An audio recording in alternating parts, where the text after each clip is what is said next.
इसके पिछले वीडियो में हमने बात करी कि किस तरह से हम हमारे शरीर को उसकी सीमाओं के परे खींच सकते हैं, मतलब कैसे हम हमारे शरीर की कैपेसिटी को बढ़ा सकते हैं कोई भी काम करने के लिए। और मैंने आपको बताया था कि कभी कभी ऐसा हो जाता है कि जब हम हमारे शरीर की कैपेसिटी को कुछ ज़्यादा बढ़ाने की कोशिश करते हैं तो उससे हमें चोट लग सकती है। इसी चीज़ को हम इस वाले वीडियो में और भी ज़्यादा गहराई पर जानेंगे और ये समझेंगे कि हमें चोट क्यों लगती है और हम किसी भी तरह की इंजरी से यानी कि चोट से कैसे बच सकते हैं।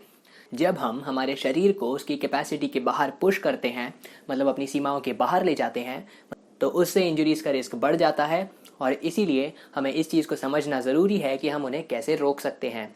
सबसे पहली चीज़ हम ये समझते हैं कि इंजरीज कैसे होती हैं। देखो, जब हम लंबे समय तक मतलब कुछ हफ्तों या फिर महीनों तक ट्रेनिंग करते हैं और हमारा शरीर अपने पिछले दिन की ट्रेनिंग से खुद को आराम नहीं दे पाता, मतलब पिछले दिन की थकान नहीं मिटा पाता, और उसके बाद भी हम उसको आज के दिन में मतलब अगले दिन में ट्रेनिंग करवाते हैं, तो ये जो थकान होती है ना, ये धीरे धीरे कर कर लंबे समय में बढ़ने लगती है। ऐसा समझ लो कि ये इकट्ठी होने लगती है। और जब हमारे मसल्स मतलब हमारी मांसपेशियां इससे पूरी तरह से ठीक नहीं हो पाती हैं तो उनके ऊपर धीरे धीरे और ज़्यादा लोड आने लगता है, क्योंकि उनको पुरानी थकान को भी संभालना होता है और जब आप उनका वर्कआउट कर रहे होते हो उनको तब भी संभालना है। और यही डबल लोड कभी कभी हमारी मांसपेशियां नहीं झेल पाती हैं और इसी की वजह से हमें इंजरी हो जाती है। होता यह है कि हमारी मांसपेशी उस लोड को लेने के लिए तैयार नहीं होती है जो कि उसके ऊपर ट्रेनिंग में आ जाता है, इसीलिए वो खिंच जाती है, इसीलिए उसमें दर्द होता है या फिर कुछ और होता है। तो इंजरी को अगर आपको रोकना है तो आपको दो चीज़ों का ध्यान रखना होगा। एक, कि आप अपने शरीर को अच्छे से रिकवरी दें, मतलब अच्छे से आराम दें, क्योंकि जब आप आराम करोगे तो लंबे समय में ट्रेनिंग करने पर भी आपके शरीर में थकावट इकट्ठी नहीं होगी। ऐसा करने से जब आज आप ट्रेनिंग कर रहे हो तो आपके शरीर को सिर्फ आज के ट्रेनिंग सेशन को ही संभालना है। पुरानी थकावट से खुद को ठीक करने की उसको ज़रूरत नहीं होगी, क्योंकि वो आप जब आराम करोगे तब वो कर चुका होगा। इसके बाद में दूसरी चीज़, कभी भी ट्रेनिंग करने के पहले अच्छे से वार्म अप करें, कम से कम 10-15 मिनट का अच्छा वार्म अप करें। वार्म अप की जो मुश्किल है उसको वहाँ तक ले जाएं जहाँ तक कि आपकी ट्रेनिंग की मुश्किल होती है, मतलब दोनों की इंटेंसिटी को मिला दें। मतलब इतना हाई लेवल का वार्म अप करें जितने हाई लेवल पर आपको ट्रेनिंग करनी है। हाई लेवल का मतलब ज़्यादा ताकत लगाकर वार्म अप करना नहीं होगा। किस तरह से आपको ऐसा करना चाहिए इसके ऊपर मैंने एक दूसरी पूरी वीडियो बनाई है, उसमें मैंने आपको ये सिखाया है कि आप ज़्यादा से ज़्यादा ताकत बचाते हुए ज़्यादा से ज़्यादा अच्छा वार्म अप कैसे कर सकते हैं।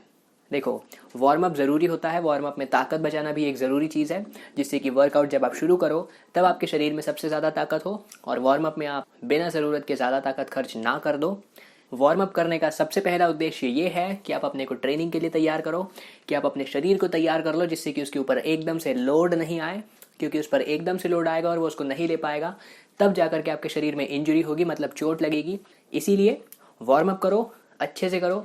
ताकत बचाना ज़रूरी है, लेकिन हमारी प्राथमिकता मतलब हमारी प्रायोरिटी है अपने शरीर को ट्रेनिंग के लिए तैयार करना। जब आप वार्म अप करते हो तब आपको ये भी समझ में आ जाएगा कि आपके शरीर में कहीं खिंचावट हो रही है, कहीं पर मसल में दर्द हो रहा है, अगर कोई सा मसल कमज़ोर महसूस कर रहा हो तो वो समझ में आ जाएगा।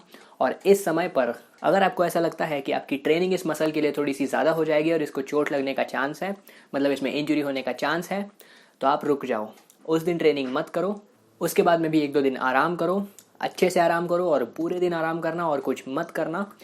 तीसरे दिन ग्राउंड पर वापस जाओ और जितनी मुश्किल ट्रेनिंग आपने छुट्टी के पहले करी थी, मतलब ये जो 2-3 दिन छुट्टी ली इसके पहले करी थी, उससे थोड़ी सी कम मुश्किल ट्रेनिंग करके देखो। ये देखो कि क्या आपका मसल वापस से ठीक महसूस कर रहा है। अगर वो कर रहा हो तो आप धीरे धीरे करके अपनी ट्रेनिंग की मुश्किल को वापस बढ़ा सकते हो। अगर वो ऐसा महसूस नहीं कर रहा हो तो वापस जाओ, थोड़ा सा और आराम करो, फिर वापस आकर के और कम मुश्किल की ट्रेनिंग करके देखना।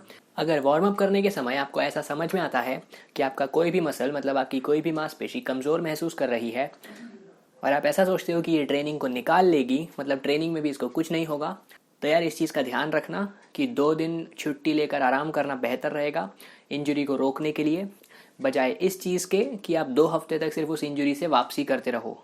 ठीक है, क्योंकि अगर आप उसको रोक रहे हो तो आपको सिर्फ 2 दिन की छुट्टी लग रही है, अगर आप उससे वापस आ रहे हो तो आपको 2 हफ्ते 4 हफ्ते कुछ भी लग सकता है। और इसीलिए 2 दिन की छुट्टी लेना ज़्यादा बेहतर रहेगा। 2 दिन की छुट्टी लो, उसके बाद भी अगर आपको ऐसा लगता है कि आपका वो मसल अभी भी कमज़ोर है तो आपको एक डॉक्टर को ज़रूर दिखा लेना चाहिए, सेफ़ रहेगा। और जैसे जैसे आप इन सभी चीज़ों का ध्यान रखते हो आपको इंजरी होने के मतलब चोट लगने के आसार कम होते जाएंगे। इसके बावजूद भी हो सकता है कि कोई छोटी मोटी चोट लग जाए, जैसे कि एंकल ट्विस्ट हो जाना, मतलब आपकी एड़ी का मुड़ जाना, या फिर कोई भी मसल में खिंचाव या ऐसा कुछ भी। तो जब आपको ऐसा लग रहा है कि आपको कोई इंजरी या तो हो गई है और या तो आपकी कोई भी मांसपेशी कमज़ोर महसूस कर रही है, तब आपको ऐसे में क्या करना चाहिए, इस चीज़ के ऊपर हम अगले वीडियो में बात करेंगे।